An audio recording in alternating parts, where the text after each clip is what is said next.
मेरा ये केस 2 साल पहले से 1.5 से 2 साल से चल रहा है। 17 अगस्त को 2022 को सीबीआई की पहली केस फाइल हुआ था और 22 अगस्त 2022 को पीसीआर फाइल हुई थी ईडी में।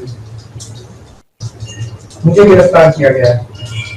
ना तो किसी कोर्ट ने मुझे दोषी करार दिया है, ना मेरे ऊपर कोई मुकदमा चला है, ना मेरे ऊपर कोई आरोप तय हुए हैं, ना मेरे ऊपर कोई आरोप नहीं है।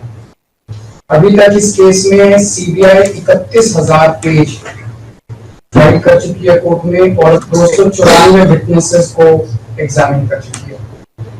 ईडी लगभग 162 विटनेसेस को एग्जामिन कर चुकी है और 25,000 पेजेस फाइल कर चुकी है। इन सारे विटनेसेस और सारे कागजों को मिला के मुझे क्यों गिरफ्तार किया गया है? मेरा नाम सीधे सीधे 4 स्टेटमेंट्स में आता है, वो मैं आपके सामने रखने की इजाजत चाह रहा हूँ। तो मेरा चार्ज क्या आता है? पहला, सी अरविंद मनीष सिसोदिया जी के सेक्रेटरी थे। उन्होंने ये कहा है, स्टेटमेंट दिया है कि एक दिन मेरे घर में मेरी मौजूदगी में मनीष सिसोदिया जी ने उनको कुछ एक्साइज के डॉक्यूमेंट्स हैंड ओवर किए। That's it.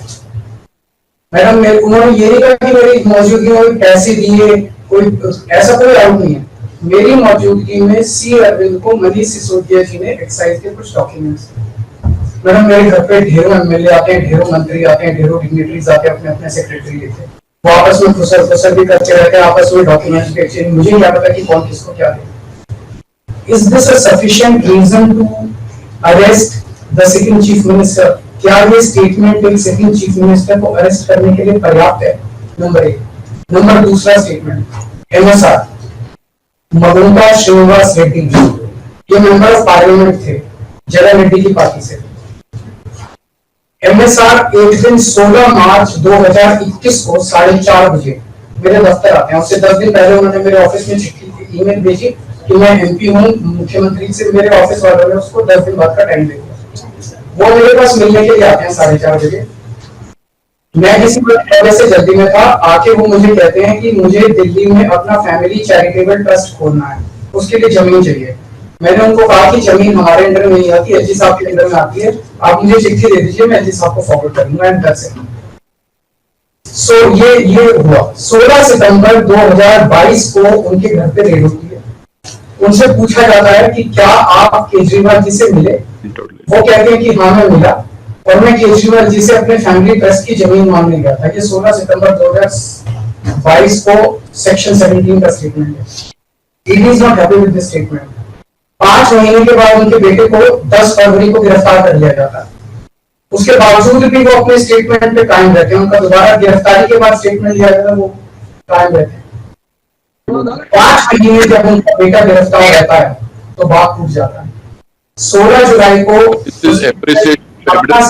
बदल लेते हैं। उसके बाद वो 16 जुलाई को वो अपना स्टेटमेंट बदल लेते हैं। 18 जुलाई को उनका बेटा छूट जाता है। उसके बाद उनका कोई स्टेटमेंट नहीं होता। That's it. स्टेटमेंट पे स्टेटमेंट हो रहे थे जब तक वो अपना स्टेटमेंट मेरे खिलाफ नहीं दे रहे थे। जैसे उन्होंने मेरे खिलाफ स्टेटमेंट दिया, बेटा भी छूट गया, स्टेटमेंट होने भी बंद हो गए और 3 अक्टूबर को उनका माफीनामा भी हो गया। Mission accomplished. इसका मतलब ईडी का मिशन केवल और केवल मुझे फंसाना था। 3 सेक्शन 50 के स्टेटमेंट है ना, तीनों सेक्शन 50 के statement they are equal in the eyes of the law. तीनों बराबर है, तीनों की ग्रेविटी सेम है। तो उसमें से एक स्टेटमेंट के तवज्जो क्यों दी गई? क्या जांच की गई है जानने के लिए उसमें से एक थी और बाकी 2 गलत है। जो 25,000 पेज ईडी ने फाइल किए हैं कोर्ट के अंदर, उन 25,000 में जो केजरीवाल के खिलाफ वाला स्टेटमेंट है केवल वो लगाया गया, बाकी दोनों स्टेटमेंट दबा दी जाए। क्यों मैम?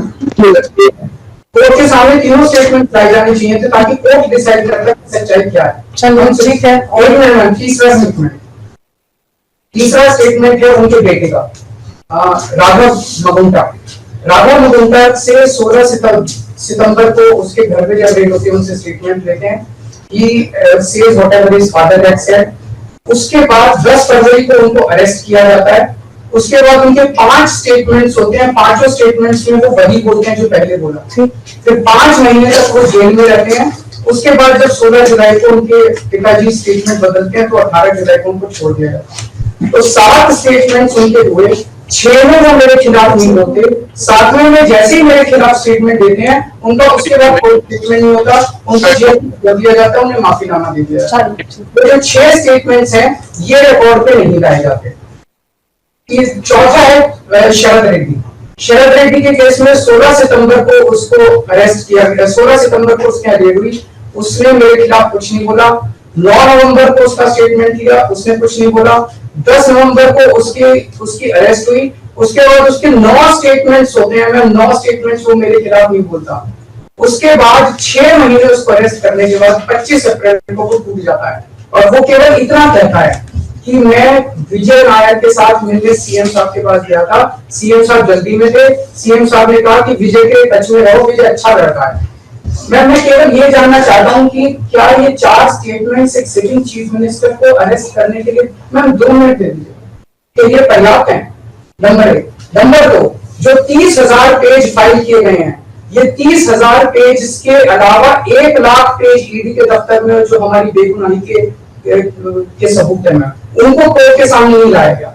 ये दूसरी बात मैं ये कहना चाहता हूँ, ये शराब घोटाले का पैसा आखिर है कहां, जो शराब घोटाला कहा जा रहा है? मैम ये आरोप लगाया जा रहा है कि 100 करोड़ रुपए किसी साउथ लॉबी ने शराब की हमने पॉलिसी बनाने के लिए, आदमी पार्टी। मैम ये जस्टिस संजीव खन्ना का ऑर्डर है, जस्टिस संजीव खन्ना का order ma'am page 22 para 12। The assertion in the complaint filed by DOE that kickback of ₹100 crore was actually paid by Liquor Group is a matter of debate. Sanjeev Khanna कह रहे हैं, इसका मतलब ये साबित नहीं हुआ, इसका मतलब ये विवादास्पद है, इसका मतलब ये संदेहास्पद है, इसका मतलब इसके लिए सबूत नहीं है। तो जो 100 करोड़ रुपए ये कह रहे हैं कि हम लोगों ने रिश्वत ली, वो रिश्वत तो संदेहास्पद है, उसमें तो सबूत ही नहीं है। लेकिन असली शराब घोटाला क्या है? असली शराब घोटाला शुरू होता है ईडी की जांच के बाद। जब ईडी की जांच शुरू हो जाती है, ईडी की जांच के 2 मकसद हैं।